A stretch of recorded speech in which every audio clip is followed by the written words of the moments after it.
Hello नमस्कार साथियों, कैसे हो आप सब लोग। मैं आशा करता हूँ काफ़ी बेहतरीन होंगे आप सब लोग। मेरा नाम है हरिओम सिंह और बहुत बहुत स्वागत है आप सभी लोगों का हरिओम एजुकेशन यूट्यूब चैनल पर। आज मैं आवर इन्वायरमेंट का लेक्चर नंबर 2 लेकर आया हूँ।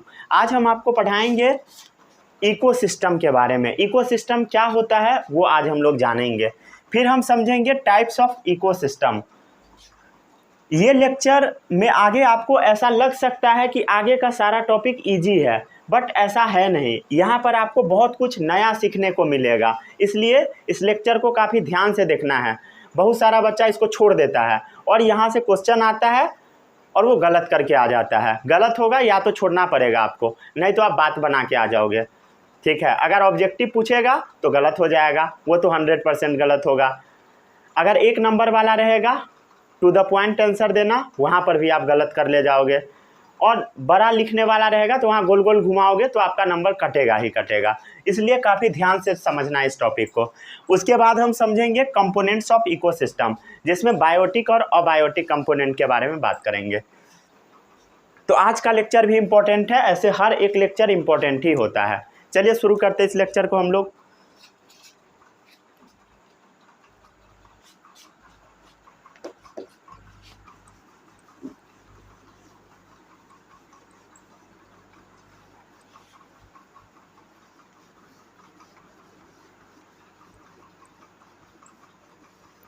आज सबसे पहले हम लोगों को पढ़ना है इकोसिस्टम क्या होता है, उसके बारे में वो समझेंगे। हेडिंग डालो कॉपी में, ecosystem.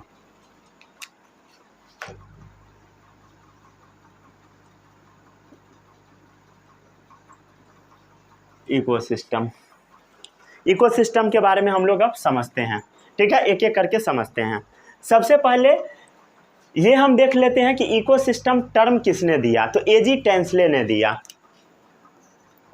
Term ecosystem was coined by, किसने दिया?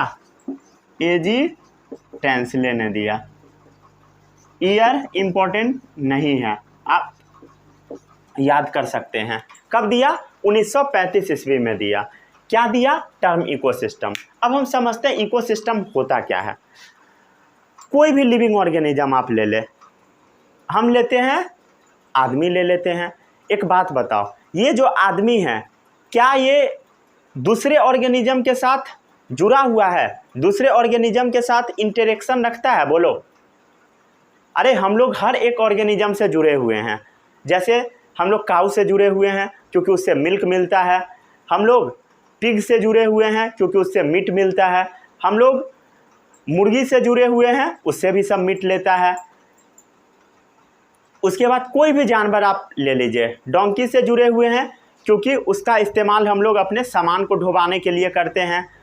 कोई भी जानवर आप ले लीजिए, आप पाएंगे डायरेक्टली या इनडायरेक्टली उससे हम लोग जुड़े ही हुए हैं।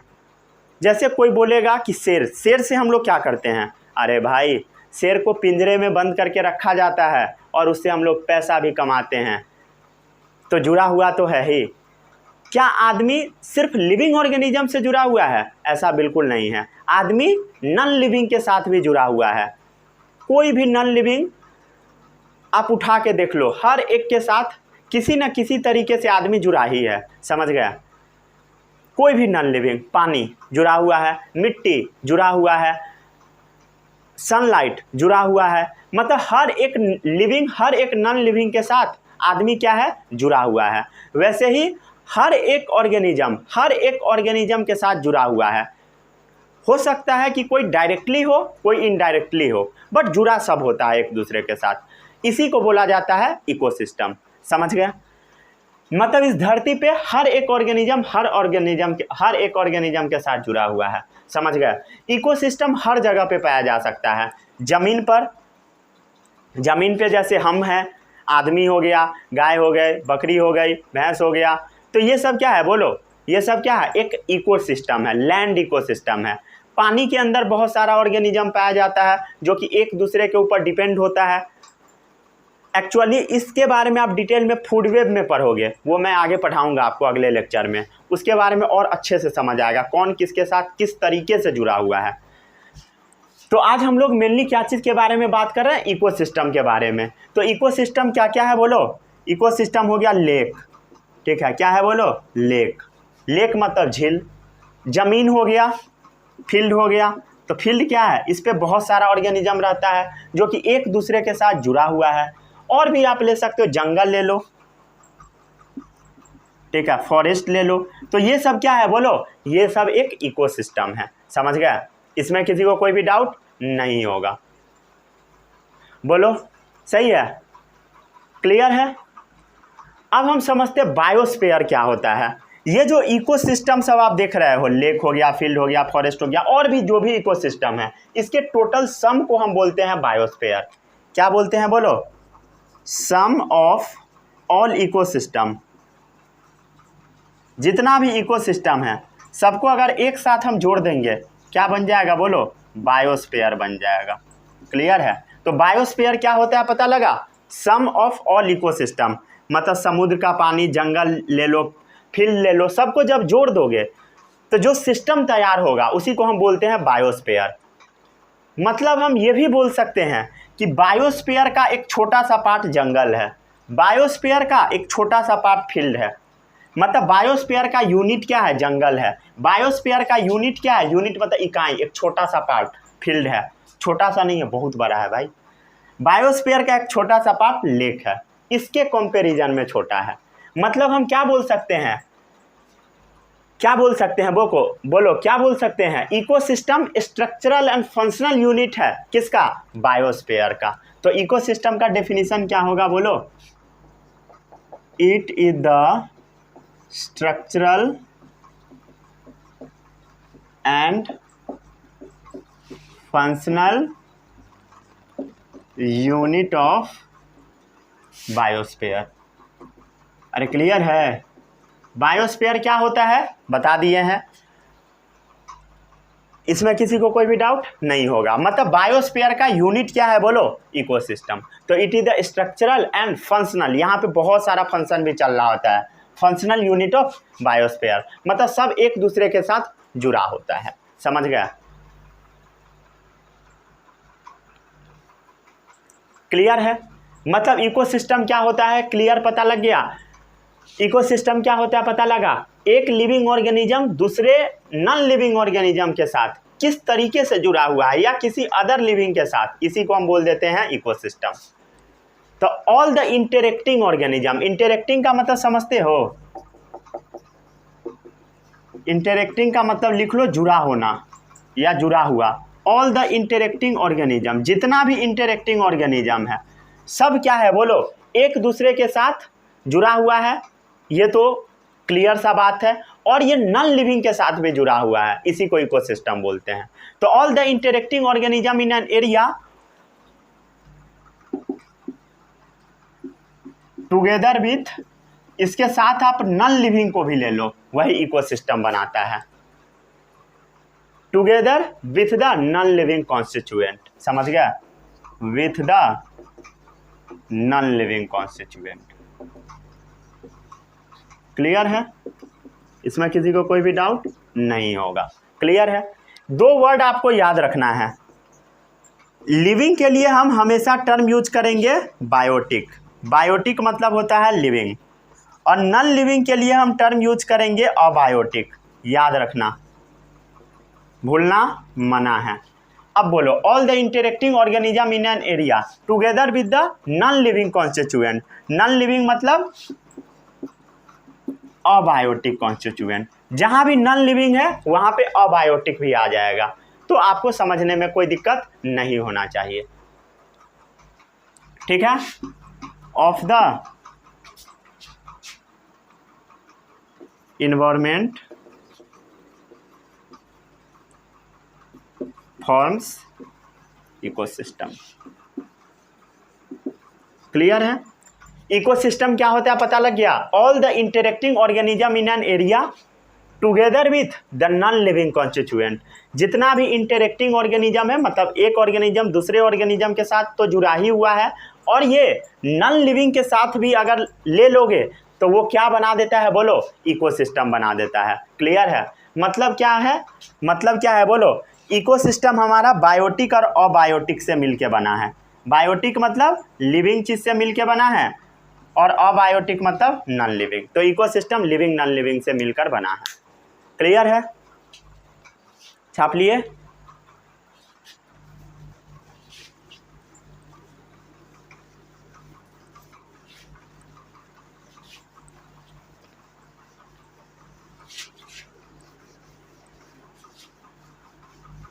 समझ में आना चाहिए एक एक चीज।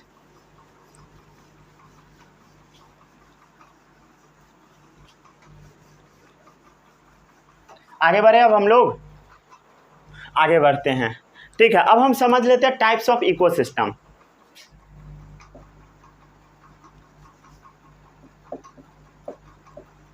Types of ecosystem.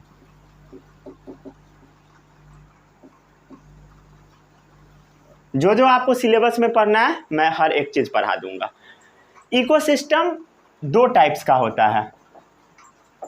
पहला इकोसिस्टम है जो कि नेचुरली प्रेजेंट है, जो नेचर में प्रेजेंट है, उसको हम बोल देते हैं नेचुरल इकोसिस्टम। और जो हम लोग खुद बनाते हैं उसको हम बोलते हैं आर्टिफिशियल इकोसिस्टम। सबसे पहले हम समझ लेते हैं नेचुरल इकोसिस्टम के बारे में। नेचुरल इकोसिस्टम क्या है? Naturally occurring ecosystem.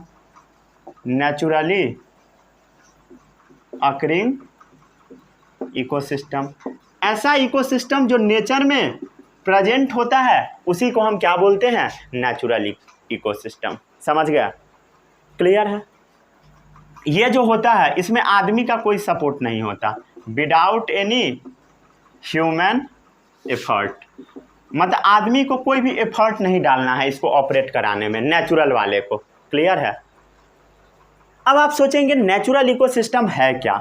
ठीक है, मतलब नेचर में कौन कौन सा इकोसिस्टम होता है? तो नेचर में मेनली दो इकोसिस्टम है। एक इकोसिस्टम जमीन पे चल रहा होता है, एक पानी में चल रहा होता है। कहाँ पे? एक होता है टेरेस्ट्रियल, टेरेस्ट्रियल मतलब लैंड पे चल रहा, और एक होता है एक्वाटिक, एक्वाटिक मतलब वाटर में चल रहा होता है। आप बोलेंगे लैंड पे कौन कौन इकोसिस्टम चलता है? तो डेजर्ट हो गया, ग्रासलैंड हो गया, घास का मैदान, डेजर्ट मतलब मरुस्थल, जंगल हो गया। तो ये कौन सा है? बोलो, ये है टेरेस्ट्रियल, मतलब जमीन पे पाए जाने वाला। एक्वाटिक मतलब जो पानी में रहता है, जैसे पॉन्ड हो गया, लेक हो गया। क्लियर है? पॉन्ड हो गया, लेक्स हो गया, ठीक है, समुद्र वाला हो गया, मैरीन लाइफ, एस्चुरी हो गया जहाँ पे ये दोनों मिलता है। क्लियर है? इसमें किसी को कोई भी डाउट नहीं होगा। आगे बढ़े अब हम लोग, बोलो।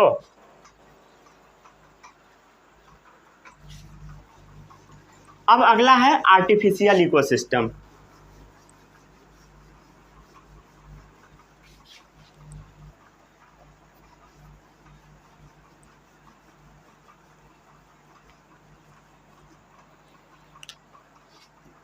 नेक्स्ट है आर्टिफिशियल इकोसिस्टम। ऐसा इकोसिस्टम जो हम लोग खुद से बना देते हैं उसी को बोलते हैं आर्टिफिशियल इकोसिस्टम। मैनमेड इकोसिस्टम है ecosystem which is created and maintained by human. समझ गया? इकोसिस्टम विच इज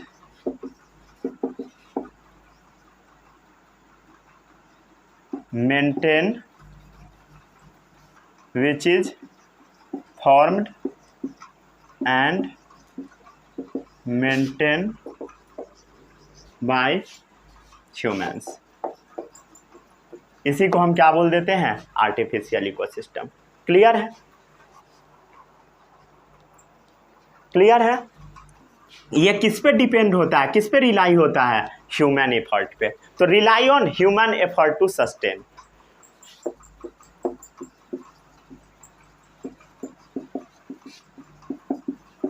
अगर इसको सस्टेन करना है, सस्टेन मतलब होता है मेंटेन करके रखना, अगर इसको मेंटेन करके रखना है तो आदमी का एफर्ट तो लगेगा ही। किसमें? आर्टिफिशियल इकोसिस्टम में।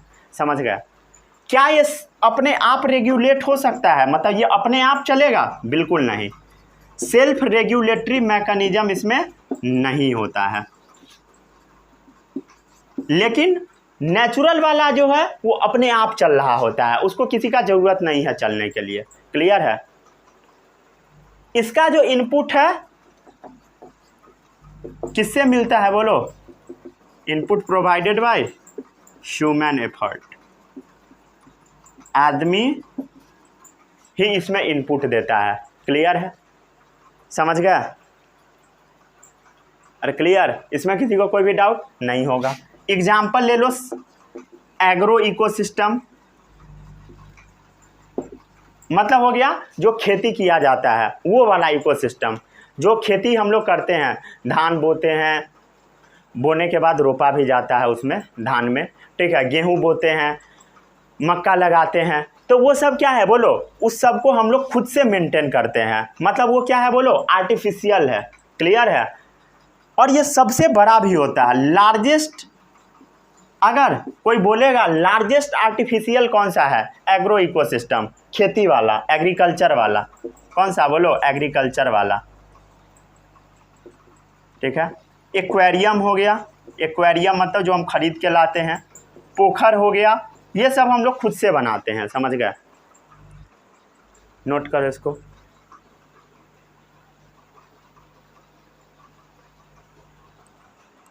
ठीक है? क्लियर है? और भी एग्जाम्पल लिख सकते हो, पार्क लिख लो, खेती जो करते हो वो तो लिखा ही हुआ है, बोटनिकल गार्डन भी लिख लो, और भी लिख सकते हो ढेर सारा। क्लियर है? क्लियर है? पोखर को आप आर्टिफिशियल में डाल सकते हो, ठीक है, कोई डाउट नहीं है, कोई दिक्कत नहीं है, ठीक है, क्योंकि पोखर भी आदमी द्वारा ही रेगुलेट किया जाता है मेनली। क्लियर है? पोखर में अपने आप मछली कहीं से टपक नहीं जाएगा, आदमी ही डालता है। चलो आगे बढ़ते हैं अब हम लोग।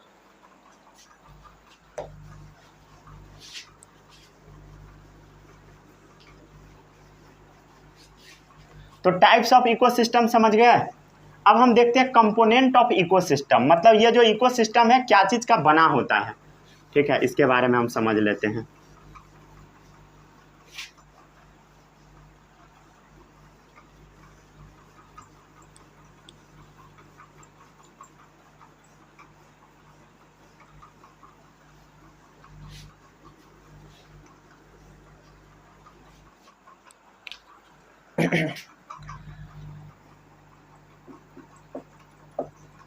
Components of ecosystem.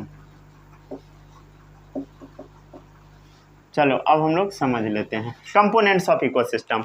ध्यान से समझना, बहुत इजी है। क्या होता है कंपोनेंट्स? ये अभी हम आपको थोड़ी देर पहले बताए थे। सबसे पहला है बायोटिक कंपोनेंट, दूसरा है अबायोटिक कंपोनेंट। बायोटिक का मतलब होता है लिविंग ऑर्गेनिज्म हमारे इकोसिस्टम में प्रेजेंट है, अबायोटिक मतलब नॉन लिविंग प्रेजेंट है हमारे एटमॉस्फेयर में। सबसे पहले हम बात कर लेते हैं बायोटिक कंपोनेंट्स के बारे में। बायोटिक मतलब नाम से क्लियर है ये कौन सा कंपोनेंट है बोलो? लिविंग वाला। तो all the living organism present in the ecosystem. Clear है? All the living organisms present in the ecosystem. क्या बनाता है बोलो? बायोटिक कंपोनेंट बनाता है। एग्जाम्पल हो गया प्लांट, एनिमल्स, यही सब तो लिविंग है, ठीक है। प्लांट्स क्या है बोलो? लिविंग है। कोई नमूना ऐसा है जिसको ये भी नहीं पता कि प्लांट्स लिविंग क्यों है? हो सकता है, ठीक है। एनिमल्स लिविंग होता है, माइक्रो ऑर्गेनिज्म भी लिविंग होता है। माइक्रो ऑर्गेनिज्म मतलब समझते हो? बैक्टीरिया, फंजाई, ये सब, मेनली बैक्टीरिया मान लो, ठीक है, फंजाई तो दिख ही जाता है। क्लियर है? Living organism are interconnected with one another. Clear है? Living organisms are inter connected with one another. Living organism एक दूसरे के साथ इंटरकनेक्टेड होता है। क्लियर है? बहुत सारा तरीका से, बाय वेरियस मैकेनिज्म, बहुत सारा तरीका से जुड़ा होता है। समझ गए? कैसे कैसे जुड़ा होता है हम आपको स्टार्टिंग में एग्जाम्पल दे चुके हैं। And so interdependence on each other, समझ गए? एंड सो इंटरडिपेंडेंस मतलब सब एक दूसरे के ऊपर डिपेंड है, interdependence on each other. Clear है? अरे समझ गए? तो living organism are interconnected with one another, सब एक दूसरे के साथ जुड़ा हुआ है बाय वेरियस मैकेनिज्म, अलग अलग तरीके से। And so interdependence on each other, सब एक दूसरे के ऊपर डिपेंड है। क्लियर है? आगे बढ़े। अब हम देख लेते हैं बायोटिक कंपोनेंट्स कितने टाइप्स के होते हैं, फिर हम लोग अबायोटिक के बारे में बातचीत करेंगे।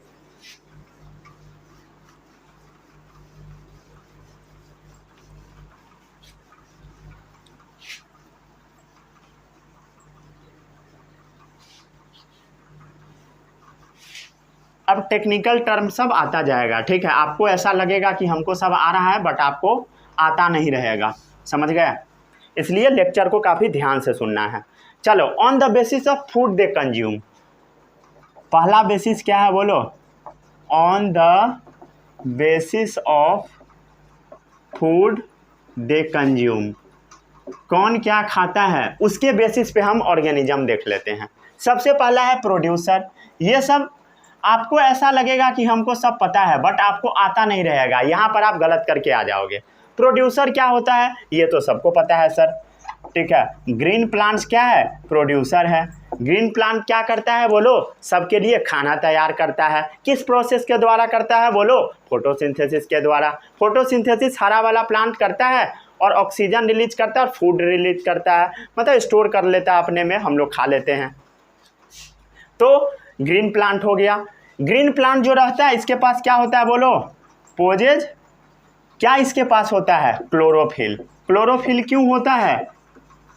To trap solar energy, solar energy को ट्रैप करने के लिए। अरे क्लियर है? लीफ का डायग्राम पढ़े हो? भूल चुके हो? समझ गए? ये सन एनर्जी को एब्जॉर्ब करता है और फूड बना लेता है। क्लियर है? ये सन एनर्जी को एब्जॉर्ब करता है और फूड प्रिपेयर करता है। इसमें किसी को कोई भी डाउट नहीं होगा? डाउट सही है? क्लियर है? इसका एग्जाम्पल देख लो प्रोड्यूसर का। जितना भी आपको ग्रीन प्लांट्स नज़र आता है, ऑल ग्रीन प्लांट्स। और भी इसका एग्जाम्पल है बीजीए। बीजीए समझते हो? Blue green algae. Blue green algae ये क्या है बोलो? ये क्या है? प्रोड्यूसर है। समझ गए? क्लियर? ये क्या करता है बोलो? प्रोड्यूसर मतलब ग्रीन प्लांट सोलर एनर्जी को, मतलब सन के एनर्जी को क्या चीज़ में कन्वर्ट कर देता है? केमिकल एनर्जी में। केमिकल एनर्जी में सन का जो एनर्जी है इसको ये केमिकल एनर्जी में कन्वर्ट कर देता है। क्लियर है? क्लियर है? ये सोर्स है न्यूट्रिएंट्स का, source of nutrients for all ecosystem. मतलब ग्रीन प्लांट खाना बना के देगा तभी सब खाएगा। ग्रीन प्लांट के ऊपर हर एक ऑर्गेनिज्म डायरेक्टली या इनडायरेक्टली डिपेंड है। समझ गया ना? अरे क्लियर है? आप बोलोगे कैसे? शेर थोड़ी घास खाता है। अरे भाई शेर क्या खाता है? बकरी, गाय। अब गाय क्या खाती है बोलो? घास खाती है। ऑफ कोर्स इनडायरेक्टली डिपेंड है ही। क्लियर है? इसमें किसी को कोई भी डाउट नहीं होगा। ये इनिशिएट करता है फूड चेन का, ठीक है? Initiates of food chain. Food chain क्या होता है अगले लेक्चर में पढ़ाएंगे, ठीक है? कौन किसको खाता है उसी को फूड चेन बोलते हैं। तो इसका जो शुरुआत होता है खाना बनाने वाला, तो वो क्या है? ग्रीन प्लांट है। समझ गए? क्या करता है पता लग गया? Trap solar energy that drive the entire cycle of life. समझ गए? ये क्या करता है? सोलर एनर्जी को ट्रैप करता है। Trap solar energy that drives the entire universe या इंटायर लिविंग ऑर्गेनिज्म बोल दो। क्लियर है? Trap solar energy that drives the entire living organism, entire cycle of life. उधर का दिख रहा है नीचे वाला, ये वाला विटामिनट, सही है। इसमें किसी को कोई भी डाउट नहीं होगा, ठीक है। अरे समझ गए, प्रोड्यूसर ही क्या करता है, ऑक्सीजन को निकलवाता है, तो इसको हम सोर्स ऑफ ऑक्सीजन भी बोल देते हैं, सही है। आगे बढ़े, चलो आगे बढ़ते हैं अब हम लोग।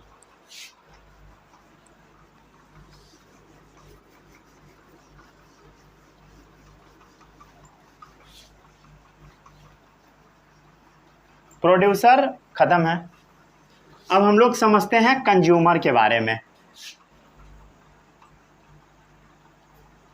हम लोग बात कर रहे हैं अभी बायोटिक कंपोनेंट के बारे में, ये नहीं कि हम आगे पढ़ाए जा रहे हैं तुम हेडिंग ही भूल जाना, समझ गया ना कि क्या पढ़ा रहे हैं सर पता नहीं, ऐसा नहीं होना चाहिए। क्लियर है, अरे सही है बोलो। चलो अगला है कंज्यूमर। कंज्यूमर का मतलब क्या होता है, जो हर्बीवोर्स को खाता है, ठीक है, या कह दो dependent on producer, dependent on producer. देखो कंज्यूमर बहुत सारा टाइप का होता है, समझ गया ना। सीधे अभी याद रखो, जो प्रोड्यूसर के ऊपर डिपेंड होता है, जो ग्रीन प्लांट के ऊपर डिपेंड होता है, वही कंज्यूमर है। क्लियर है। लेकिन यहाँ पर एक और टर्म ऐड करो, समझ गए, डायरेक्टली या इनडायरेक्टली। हर एक ऑर्गेनिज्म डायरेक्टली डिपेंड नहीं होगा, इनडायरेक्टली भी होगा, ठीक है। कौन इनडायरेक्टली होता है थोड़ी देर में आपको पता लग जाएगा। तो डायरेक्टली इनडायरेक्टली डिपेंड रहता है। क्लियर है। ये क्या कंज्यूम करता है, कंज्यूम फूड प्रिपेयर्ड बाय, कौन सा, प्रोड्यूसर। जो प्रोड्यूसर खाना बनाया उसी को ये कंज्यूम करता है, कंज्यूमर। अब हम देख लेते हैं क्या क्या है कंज्यूमर में। सबसे पहला जो कंज्यूमर है वो है हर्बीवोर्स, ठीक है। हर्बीवोर्स मतलब घास फूस खाने वाला, समझ गए। हर्बीवोर्स को हम लोग बोलते हैं प्राइमरी कंज्यूमर। क्या बोलते हैं, याद रखना, हर्बीवोर्स को हम बोलते हैं प्राइमरी कंज्यूमर। आपको पता होगा जो घास फूस खाता है वो हर्बीवोर है, सही बात है, आपको सही पता है। लेकिन हर्बीवोर को हम क्या बोलते हैं, प्राइमरी कंज्यूमर। ये वाला लिख के इसको एक बॉक्स में बना के दिमाग में चिपका लेना कि हर्बीवोर्स क्या है, बोलो, हर्बीवोर्स है प्राइमरी कंज्यूमर, ठीक है। इसी को हम बोल देते हैं फर्स्ट ऑर्डर कंज्यूमर भी, इसको भी दिमाग में चिपका लो, फर्स्ट ऑर्डर कंज्यूमर भी बोलते हैं, इसको भी दिमाग में चिपका लो बॉक्स बना के। क्लियर है, क्लियर है।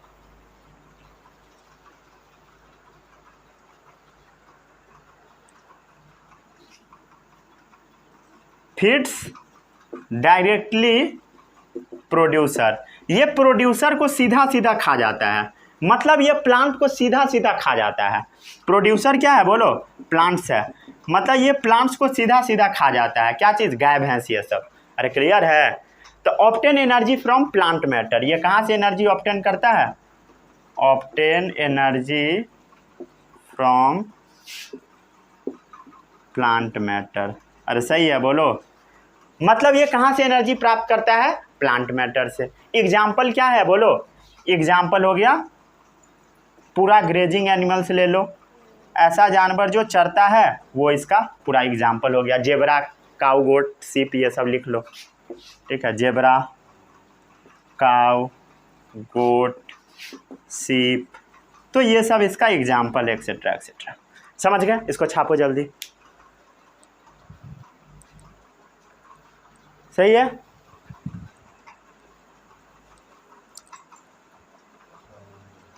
ठीक है, हो गया नोट, हो गया। एक लाइन और इसमें लिख सकते हो, ऑल्सो कॉल्ड एज हेट्रोट्रॉप, ठीक है। इसको हेट्रोट्रॉप भी बोल देते हैं। हेट्रोट्रॉप क्यों बोलते हैं, क्योंकि ये सब अपना खाना खुद नहीं बनाता है। ऑटोट्रॉप उसको बोल सकते हो, किसको, किसको बोल सकते हो, पहले वाले को। क्लियर है, लिख लो ब्रैकेट में ऑटोट्रॉप प्रोड्यूसर के बारे में, ठीक है।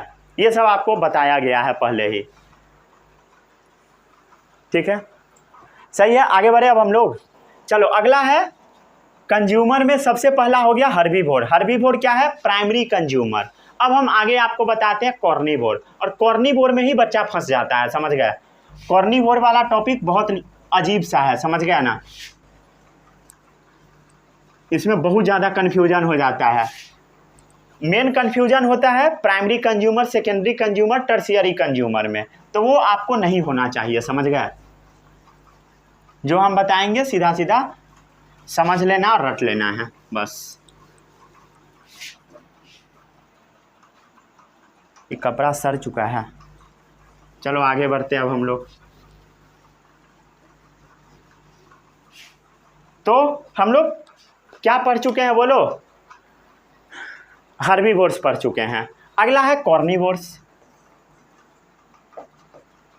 ये क्या होता है, जो मांस मछली खाता है, क्लियर है। Animal that feed on other animals, animals that feed on other animals, that feed other animals लिख दो, डेट फीड अदर एनिमल्स। ऐसा जानवर जो दूसरे जानवर को खाता है उसी को हम बोलते हैं कॉर्निवोर, क्लियर है। अरे सही है। Carnivore which feed on herbivore are called second order consumer, समझ गया। Carnivores which feeds herbivore are known as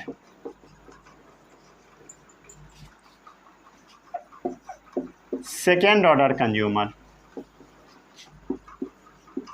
आपसे अगर कोई पूछेगा सेकेंड ऑर्डर कंज्यूमर क्या है, तो उसको क्या बताओगे, carnivore which feed on herbivores are known as second order consumer, clear है। अरे सही है, इसमें किसी को कोई भी डाउट नहीं होगा। तो ऐसा कॉर्निवोर जो कि हर्बीवोर को खा जाता है, जैसे शेर हो गया, क्लियर है, तो ये क्या है बोलो, कॉर्निवोर है, समझ गया ना। Carnivore which feed on herbivore, उसी को हम सेकेंड ऑर्डर कंज्यूमर बोल देते हैं, क्लियर है। एग्जाम्पल क्या हो गया, लॉयन हो गया, हॉक हो गया। एग्जाम्पल क्या है, लॉयंस, हॉक, भेड़िया हो गया, वॉल्व्स, क्लियर, समझ गए, क्लियर है।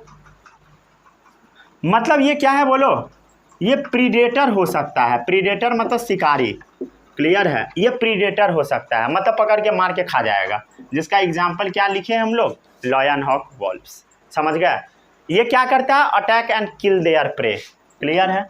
अटैक मतलब ये गाय बकरी के ऊपर अटैक करेगा, एंड किल देयर प्रे, और उसको मार जाएगा, मार देगा और मार के निपटा देगा, निपटाना मतलब खा जाएगा। अरे सही है बोलो। तो कॉर्निवोर, कॉर्निवोर क्या हो सकता है बोलो, ऐसा कॉर्निवोर जो कि हर्बीवोर को खाता है उसको हम सेकेंड ऑर्डर कंज्यूमर बोलते हैं। और ये प्रीडेटर हो सकता है, प्रीडेटर क्या होता है बोलो, लॉयन, हॉक, वॉल्व्स, जो कि अटैक करता है और मार के खा जाता है, समझ गए। और ये स्कैवेंजर भी हो सकता है, मे बी स्कैवेंजर्स, स्कैवेंजर मतलब समझते हो, सफाई कर्मचारी जो साफ सुथरा करता है, समझ गए, जैसे जैकाल, क्लियर है। जैकाल्स, जैकाल्स क्या करता है बोलो, शेर खाना खा पी के निकल लेता है, जो कचरा छोड़ दिया सब चाट चाट के खा जाएगा जैकाल, समझ गए। तो ये क्या फीड करता है, ये फीड करता है, ये फीड ऑन डेड एनिमल्स, ये मरे जानवर को बस खाता है, क्लियर है। कोई मरा हुआ है, छोड़ा हुआ है, तो उसको जाके खा जाएगा, क्लियर है। और स्कैवेंजर को हम लोग थर्ड ऑर्डर कंज्यूमर भी बोलते हैं, क्या बोलते हैं बोलो, थर्ड ऑर्डर कंज्यूमर। अगर कोई बोलेगा थर्ड ऑर्डर कंज्यूमर क्या है, तो उसको बता देना स्कैवेंजर। कोई बोलेगा सेकेंड ऑर्डर कंज्यूमर क्या है, उसको बता देना लॉयन, हॉक, भेड़िया, ये सब, समझ गए। यहाँ पे सबसे ज़्यादा कन्फ्यूजन होता है बच्चों को ये दोनों पॉइंट में, मैं ये बात पहले ही आपको बता दिया था, समझ गए। यहाँ पर कुछ जरूर आप नया सीखे होइएगा, ये नहीं कि हर्बीवोर पता है, कॉर्नी पता है, छोड़ो खत्म, ऐसा नहीं करना, समझ गया ना। तो हर्बीवोर, कॉर्निवोर खत्म है। अब हम देखते हैं पैरासाइट क्या होता है।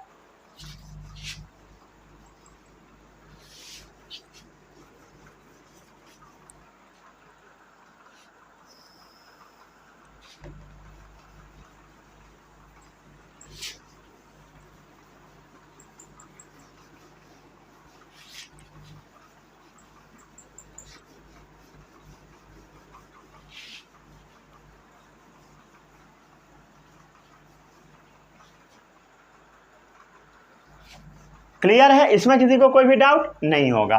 चलो इसी में अगला टॉपिक है पैरासाइट। पैरासाइट क्या होता है बोलो? ऐसा ऑर्गेनिज्म जो किसी को मतलब काट लेगा, समझ गए? काट लेगा और ब्लड सक कर लेगा मेनली। क्लियर है, मतलब उससे कुछ ले लेगा लेकिन बदले में कुछ नहीं देगा, मतलब उससे कुछ ले लेगा बदले में कुछ नहीं देगा, तो इसी को हम बोलते हैं पैरासाइट। हो सकता है कभी बीमारी दे दे, लेकिन उसको उतना ही तंग करेगा जिसको वो सस्टेन कर सके, ताकि वो मरे ना। मर जाएगा तो काम खत्म। मच्छर आदमी को उतना ही काटता है जिससे आदमी ना मरे, आदमी जिंदा रहे। क्लियर है, हालांकि मच्छर का अलग केस है, समझ गए ना, इसको इस कैटेगरी में डाला भी नहीं जाता। तो obtain nourishment bye attacking on other organism. Clear है, ऑब्टेन नरिशमेंट बाय, यही बुक में लिखा होता है, अटैकिंग अदर ऑर्गेनिज्म। और अदर ऑर्गेनिज्म जिसके ऊपर ये अटैक करता है,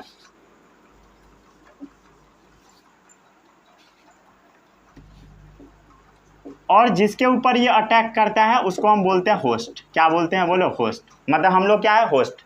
मच्छर क्या है बोलो? अटैकर। सही है, किसी को कोई भी डाउट नहीं होगा। ये कहाँ रह सकता है पैरासाइट? इन या outside the body of host? In या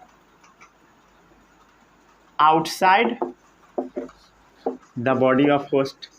ये हमारे अंदर में भी रह सकता है, बॉडी के अंदर में भी, और बॉडी के बाहर में भी रह सकता है। क्लियर है, इन या outside the body of the host.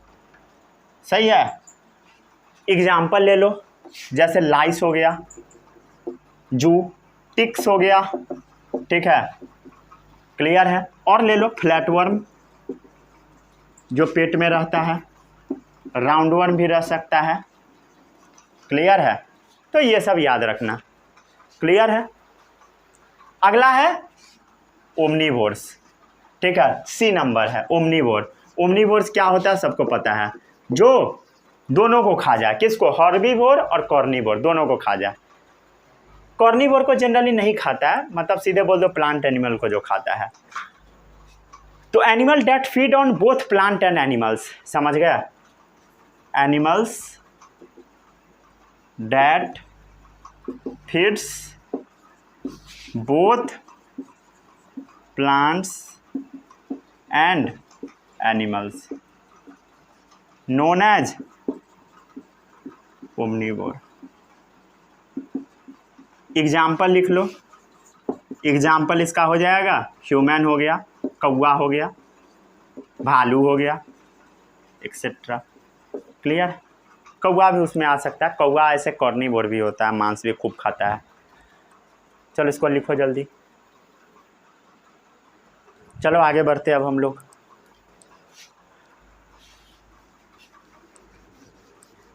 यहाँ तक तो हो ही चुका होगा। अब हम लोग आगे बढ़ते हैं। आगे अब हम समझते हैं डिकम्पोजर के बारे में।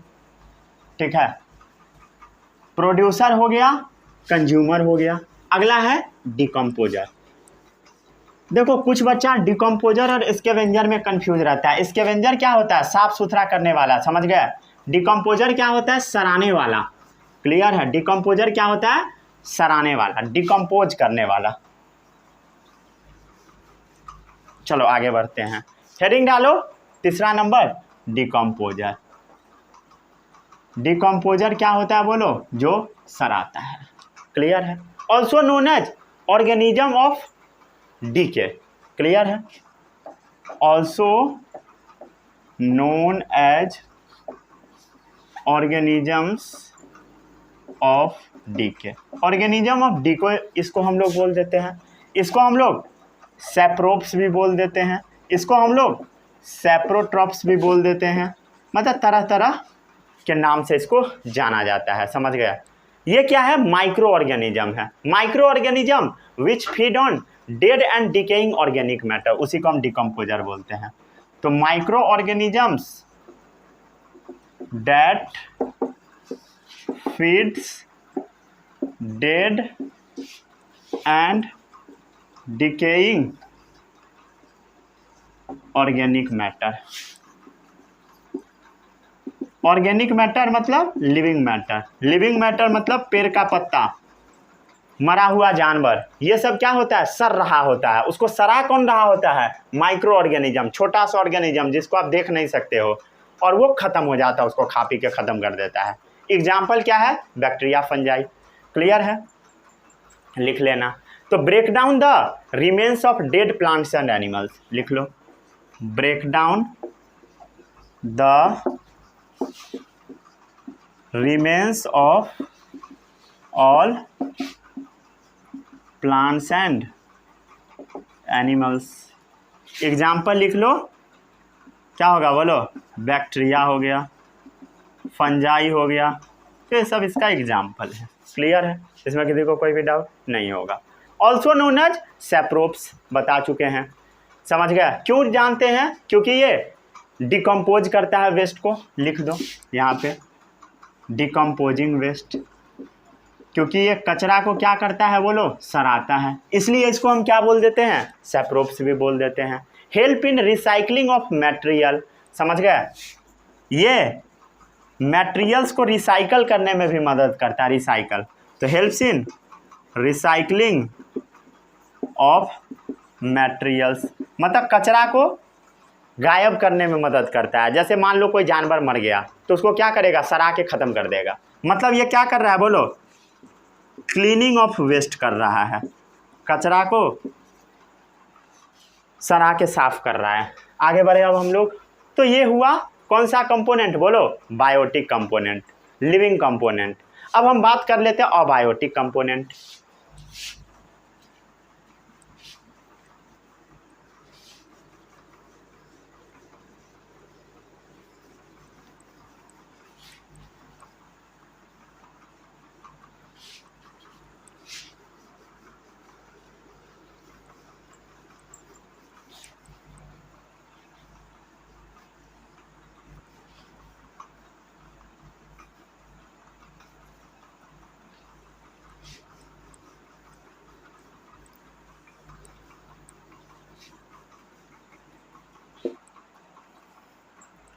हेडिंग डालो कॉपी में, अबायोटिक कंपोनेंट। अबायोटिक कंपोनेंट मतलब क्या होगा बोलो, नॉन लिविंग वाला कंपोनेंट। कौन सा कंपोनेंट बोलो, नॉन लिविंग वाला कंपोनेंट। तो non living component of ecosystem on which living organism depend, वही क्या है, अबायोटिक कंपोनेंट। तो non living components on which living organisms depend, उसी को हम क्या बोलते हैं, अबायोटिक कंपोनेंट। समझ गए, क्लियर है। ये इन्फ्लुएंस करता है the number and variety of plant and animal, समझ गया, influence the number and variety of plants and animals. जैसे इसका मतलब समझो, जैसे मान लो किसी जगह पे वर्षा कम हो रहा है, तो ऑफ कोर्स वहाँ पे कम प्लांट होगा, कम प्लांट होगा मतलब कम एनिमल्स होगा, वही बात है, समझ गए। तो अबायोटिक कंपोनेंट में बहुत सारा चीज़ आता है जो कि इसके नंबर को और किस तरह का पेड़ होगा उसको भी अफेक्ट करता है, समझ गए, क्लियर है। तो बहुत सारा फैक्टर है, एक एक करके हम लोग सबसे पहले फैक्टर सबको समझ लेते हैं। सबसे पहला फैक्टर है लाइट, कितना सनलाइट है, समझ गए। लाइट मतलब सनलाइट, टॉर्च का लाइट नहीं, बिजली वाला लाइट नहीं, सनलाइट, क्योंकि सनलाइट ही क्या करता है, फोटोसिंथेसिस करता है, यही प्राइमरी सोर्स ऑफ एनर्जी है, समझ गए। प्राइमरी सोर्स ऑफ एनर्जी क्या है बोलो, सनलाइट है, क्लियर है। यही एनर्जी यूज करता है ग्रीन प्लांट। तो energy used by all green plants, जितना भी ग्रीन प्लांट्स आप देख रहे हो सब का सब इसी एनर्जी का इस्तेमाल करता है, अरे क्लियर है, और अपना खाना बनाता है। तो जहाँ पे ज़्यादा सनलाइट होगा ऑफकोर्स वहाँ पे थोड़ा ज़्यादा प्लांट होगा, लेकिन वर्षा भी होना चाहिए, वर्षा नहीं होगा तो नहीं रहेगा प्लांट, क्लियर है, समझ गए।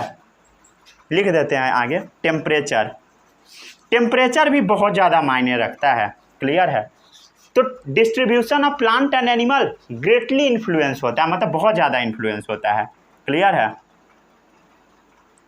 Distribution of plants and animals greatly influence, मतलब बहुत ज़्यादा प्रभावित होता है। किससे बोलो? टेम्परेचर से। कैसे? कैसे बोलो? कैसे? जैसे मान लो गर्मी का सीज़न है, बहुत ज़्यादा धूप निकल रहा है, धूप निकलेगा तो क्या होगा? पानी इवेपोरेट करेगा, पानी इवेपोरेट करके ऊपर जाएगा और क्या होगा बोलो? रेन होगा। रेन होगा तो वहाँ पे बहुत सारा प्लांट उगेगा, मतलब यहाँ पर क्या होगा? रिच बायोडाइवर्सिटी, मतलब बहुत सारा लिविंग ऑर्गेनिज्म पाया जाएगा। अरे सही है, चलो लिखो इसको इतना।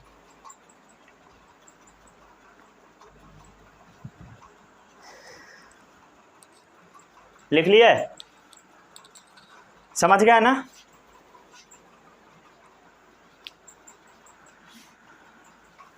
एग्जाम्पल लिख देते हैं। वार्म रीजन में क्या होगा? टेम्परेचर हाई होता है।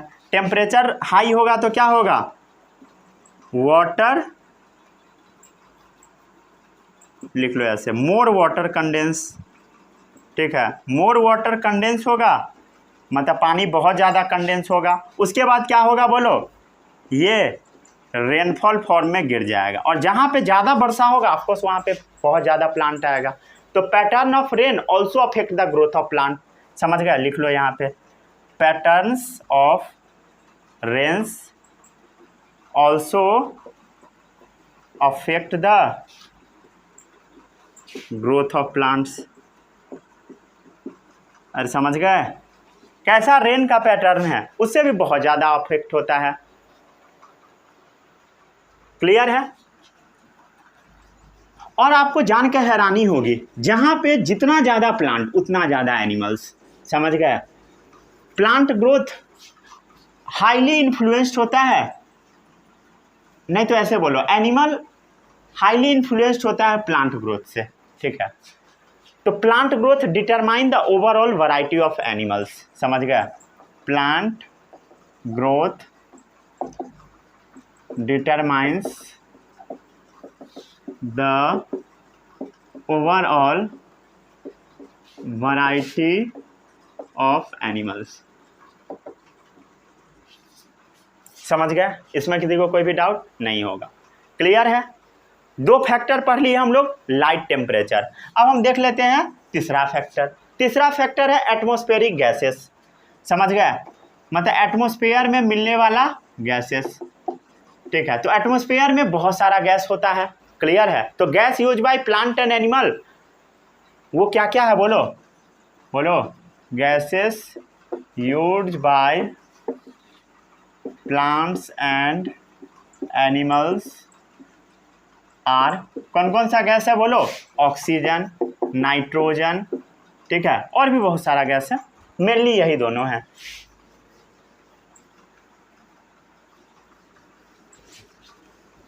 मेनली ऑक्सीजन नाइट्रोजन का प्लांट इस्तेमाल करता है। ऑक्सीजन का इस्तेमाल क्यों करता है बोलो? अरे भाई, प्लांट ऑक्सीजन रिलीज भी करता है और इस्तेमाल भी करता है। प्लांट CO2 का भी इस्तेमाल करता है। समझ गए? रिलीज भी करता है और इस्तेमाल भी करता है। इस्तेमाल ऑक्सीजन का प्लांट कब करता है बोलो? अरे भाई, रेस्पिरेशन में करता है। नहीं पता है तो क्या पढ़ते हो? ठीक है, अगर पता है तो बहुत अच्छी बात है। तो ऑक्सीजन का यूज कब करता है प्लांट? रेस्पिरेशन में। समझ गए? तो ऑक्सीजन का यूज करता है प्लांट रेस्पिरेशन में। प्लांट ना बोल के बोलो, ऑल लिविंग ऑर्गेनिजम्स, हर एक लिविंग ऑर्गेनिजम्स ऑक्सीजन का यूज करता है। कब? ड्यूरिंग रेस्पिरेशन, रेस्पिरेशन के दौरान। और समझ गए? क्लियर है? इसमें किसी को कोई भी डाउट नहीं होगा। सही है? क्लियर? CO2 का भी यूज करता है, यूज बाय ग्रीन प्लांट्स। कब यूज करता है बोलो? फोटोसिंथेसिस के दौरान। अब ये नहीं पूछना कि फोटोसिंथेसिस क्या होता है, नहीं पता है तो भाई पढ़ क्यों रहे हो 10 में, 8वीं में चले जाओ, 8वीं में भी नहीं पढ़ पाओगे, नहीं पता है तो। चलो आगे बढ़े अब हम लोग। ठीक है, नाइट्रोजन प्लांट्स कैसे यूज करता है बोलो? बैक्टीरिया के हेल्प से लेता है, सिम्बायोटिक बैक्टीरिया पाया जाता है नाइट्रोजन फिक्सिंग उसके हेल्प से, ठीक है। वाइंड भी बहुत ज़्यादा प्रभावित करता है, चौथा फैक्टर हवा हो गया। हवा पॉलिनेशन में मदद करता है, समझ गया। ये कैरीज वाटर वेपर, ये वाटर वेपर को भी कैरीज करता है, कैरीज वाटर वेपर, पॉलिनेशन में मदद भी करता है। वाटर वेपर कैरी करना मतलब समझते हो, पानी का जो वेपर है उसको उठा के ले जाएगा इधर उधर और कहीं बरसवा देगा, क्लियर है। तो मे कॉज, इससे क्या होगा बोलो, मे कॉज क्या होगा, जब ये गिरेगा तो किस फॉर्म में गिरेगा, रेन फॉर्म में, और वर्षा हो जाएगा। क्या हो सकता है बोलो, वर्षा हो सकता है। पॉलिनेशन में तो रोल करता ही है, रोल इन पॉलिनेशन। पॉलिनेशन क्या होता है, कितना बार बता चुके हैं, मेल गैमिट का फीमेल तक पहुंच जाना, और सही है। सीड डिस्पर्सल में मदद करता है, सीड डिस्पर्सल समझते हो, हवा क्या करता है, हवा चलता है, सीड उड़ के इधर उधर चला जाता है और सीड डिस्पर्सल हो जाता है, ठीक है। और भी काम करता है, remove and redistribute top soil. जैसे देखो मिट्टी का जो ऊपर का लेयर होता है उसको हम टॉप सॉइल बोलते हैं। ये मान लो मिट्टी का लेयर है तो ऊपर वाला जो लेयर है इसको हम बोलते हैं टॉप सॉइल, ठीक है। सॉइल का जो ऊपर वाला लेयर है, ठीक है, इसको हम क्या बोलते हैं, टॉप सॉइल। ये मान लो मिट्टी का लेयर है तो ऊपर वाला टॉप सॉइल। तो जब हवा चलेगा तो टॉप सॉइल क्या होगा बोलो, उड़ के इधर से उधर चला जाएगा, क्लियर है। तो 4 फैक्टर हो गया। और एक फैक्टर होता है, लिख देते हैं, ठीक है, ये लास्ट फैक्टर है, ध्यान से देख लो। वाटर, वाटर हो गया 5वां फैक्टर। वाटर पे ऑल लिविंग ऑर्गेनिज्म डिपेंड होता है, all living organisms depend on it, समझ गया, बस इतना ही, ठीक है। कर लिए नोट,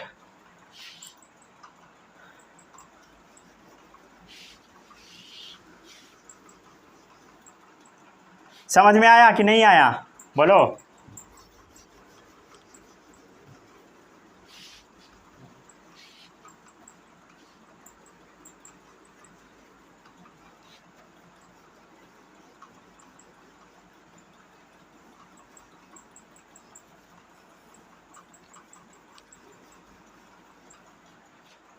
ठीक है, यहाँ पर आपका लेक्चर समाप्त होता है। मिलते हैं हम लोग अगले लेक्चर में, वहाँ पे और भी बहुत सारा कॉन्सेप्ट सीखेंगे। All the best, bye bye, जय हिंद।